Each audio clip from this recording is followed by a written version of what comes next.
안녕하세요. 매일 말씀 묵상을 함께하는 성태동 부목사입니다. 오늘 우리들에게 주신 하나님의 말씀은 예레미야 29장 15절에서 23절까지 말씀입니다. 하나님의 말씀을 함께 읽도록 하겠습니다. 너희가 말하기를 여호와께서 우리를 위하여 바벨론에서 선지자를 일으키셨느니라. 다윗의 왕자에 앉은 왕과 이 성에 사는 모든 백성 곧 너희와 함께 포로되어 가지 아니한 너희 형제에게 여호와께서 이와 같이 말씀하셨느니라. 만군의 여호와께서 이와 같이 말씀하시되 보라, 내가 칼과 기근과 전염병을 그들에게 보내어 그들에게 상하여 먹을 수 없는 몹쓸 무화과 같게 하겠고, 내가 칼과 기근과 전염병으로 그들을 뒤따르게 하며 그들을 세계 여러 나라 가운데 흩어 학대를 당하게 할 것이며, 내가 그들을 쫓아낸 나라들 가운데에서 저주와 경악과 조소와 수모의 대상이 되게 하리라. 여호와의 말씀이니라. 너희들이 내 말을 듣지 않았기 때문이라. 내가 내 종 선지자들을 너희들에게 꾸준히 보내었으나 너희는 그들의 말을 듣지 않았느니라. 여호와의 말씀이니라. 그런즉 내가 예루살렘에서 바벨론으로 보낸 너희 모든 포로여, 여호와의 말씀을 들을지어다. 만군의 여호와 이스라엘의 하나님께서 골라야의 아들 아합과 마아세야의 아들 시드기야에 대하여 이와 같이 말씀하시니라. 그들은 내 이름으로 너희에게 거짓을 예언한 자라. 보라, 내가 그들을 바벨론의 왕 느부갓네살의 손에 넘기리니 그가 너희 눈앞에서 그들을 죽일 것이라.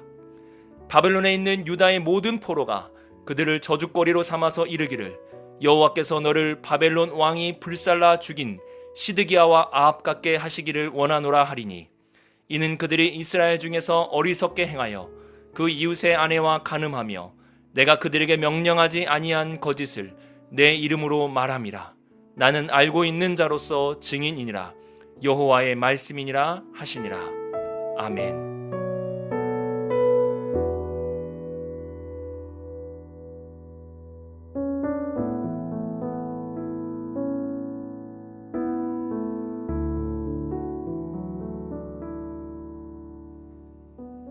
예레미야는 바벨론의 포로로 끌려간 사람들에게 편지를 썼습니다. 어제 우리가 살펴본 내용과 같이 그 편지의 내용은 그곳에서 평안히 살라는 것입니다. 하나님께서 앞으로 너희를 통해 준비하고 계획하신 것이 있으니 그 미래, 하나님이 준비하신 미래를 바라보며 기도하고 온 마음으로 예배를 드리면서 준비하고 하나님이 이루실 일을 기대하라고 말씀하셨습니다. 하지만 이러한 하나님의 말씀에 정반대되는 거짓 선지자들의 예언이 있었습니다. 15절에서 말씀하는 것과 같이 이들은 바벨론에 끌려간 포로 중의 일부였고 그곳에 있는 포로민들에게 예언을 하였습니다. 사람들은 바벨론에서 예언하는 거짓 선지자들의 말에 미혹이 되어서 하나님께서 우리를 위하여 선지자를 일으켰다고 생각을 했습니다. 과연 이 거짓 선지자들은 무엇을 외쳤을까요? 포로민들에게는 지푸라기라도 잡고 싶은 심정이 가득했습니다. 어떻게든지 고향으로 돌아가고 싶은 마음, 다시 예루살렘에 돌아가서 성전에서 하나님 앞에 예배드리고 싶은 마음이 간절했습니다. 이러한 지푸라기라도 잡고 싶은 백성들의 마음에 거짓 선지자들의 외침이 들리기 시작합니다. 그들은 아직 우리의 왕이 살아있다. 아직 예루살렘과 우리의 성전이 남아있다고 외쳤습니다. 이 모든 것은 하나님께서 남기신 것이고 속히 우리를 유다의 왕과 예루살렘의 품으로 돌아가게 해주실 것이다 라고 외쳤습니다. 포로로 끌려간 백성들에게는 예레미야가 전해준 편지의 내용보다 이러한 바벨론에서 들리는 거짓 선지자들의 외침에 더 마음이 가기 시작했습니다.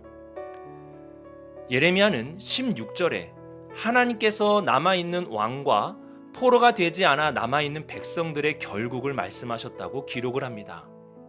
17절을 보시면 이들은 썩은 무화과라고 말씀하십니다. 무화과는 이스라엘을 상징하는 과일입니다. 포로로 끌려간 백성들에게 남아있는 왕과 백성들은 아직 살아있는 무화과, 우리를 다시 살릴 수 있는 무화과로 생각했습니다. 하지만 하나님은 분명하게 말씀하십니다. 그것들은 썩었다. 먹을 수 없다. 먹어서도 안 된다. 18절에는 남아있는 왕과 백성들은 희망이 아니라 저주와 경악, 조소, 그리고 수모의 대상이 된다고 말씀하셨습니다. 그래도 이들에게 희망이 하나 있다면 남아있는 자들이 하나님의 말씀을 듣고 회개하는 것인데 19절 말씀과 같이 남아있는 자들은 결코 듣지 않는 자들이었습니다. 하나님은 선지자들을 꾸준하게 그들에게 보냈지만 이들은 듣지 않았습니다. 그리고 20절과 23절에서는 바벨론에서 예언을 외쳤던 거짓 선지자 골라야의 아들 아합과 마아세야의 아들 시드기야의 심판에 대한 말씀을 하십니다. 이들은 결국 바벨론 왕에게 화형을 당하게 될 것이고 포로로 끌려간 사람들은 이들의 죽음을 통해서 이 사람들이 거짓 선지자였다는 사실을 알게 될 것이다 라고 말씀을 합니다. 거짓 선지자들은 하나님께서 준비하신 미래와 희망을 바라보지 못하게 합니다. 하나님은 포로로 끌려간 자들이 잘 준비가 되어 때가 차면 다시 이들이 유다 땅으로 돌려보내어 회복시키겠다고 말씀하셨습니다. 하지만 거짓 선지자들은 이러한 하나님의 계획이 아닌 이미 썩어버린 무화과에 희망을 걸게 만들었습니다. 그저 썩은 동아줄을 붙잡게 만든 것입니다. 예수님의 수제자인 베드로도 사탄의 유혹에 속아서 예수 그리스도의 십자가를 통해 이루실 놀라운 미래를 바라보지 못했습니다. 십자가를 지러 가시는 예수님을 막아섰습니다. 사탄은 십자가 그 이후에 이루어질 놀라운 미래를 바라보지 못하도록 베드로의 눈을 가렸습니다. 지금도 거짓 선지자와 사탄은 동일하게 역사합니다. 하나님이 준비하시고 이루실 미래를 바라보지 못하게 합니다. 우리의 눈을 썩어 없어질 것에 집중하게 만듭니다. 그리고 마치 그것이 우리의 소망이고 희망인 양 미혹을 합니다. 금방 사라지고 없어질 것들, 결국 우리가 끝까지 붙잡을 수도 없는 썩은 동아줄과 같은 것을 붙들고 살라고 말합니다.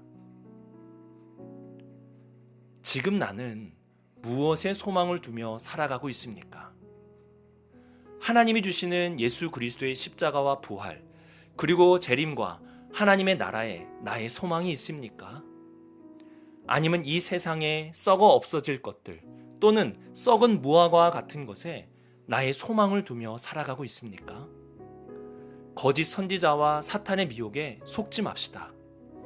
하나님이 준비하신 놀라운 미래에 우리의 소망을 두고 오늘도 기도하며 온전한 마음으로 예배를 드리며 살아갑시다. 하나님만이 우리의 소망이 되시고 그분이 준비하시고 이루실 일들이 우리를 절망에서 건져내어 살게 할 것입니다.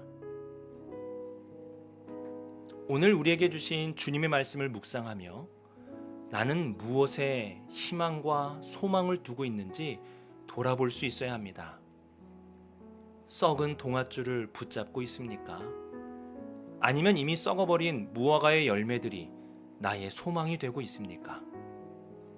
썩지 않고 영원하며 우리를 참된 안식과 기쁨으로 이끌어줄 하나님, 또한 그분이 준비하신 놀라운 일들에 나의 소망을 두며 살아갈 수 있어야 합니다.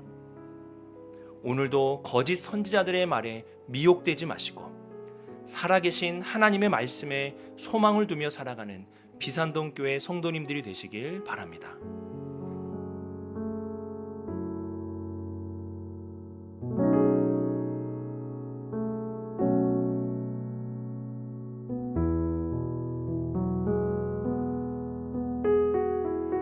오늘의 말씀을 기억하면서 함께 기도드리기 원합니다.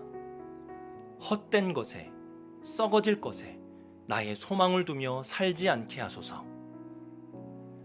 영원한 하나님의 말씀과 약속에 소망을 두며 살아가게 하소서.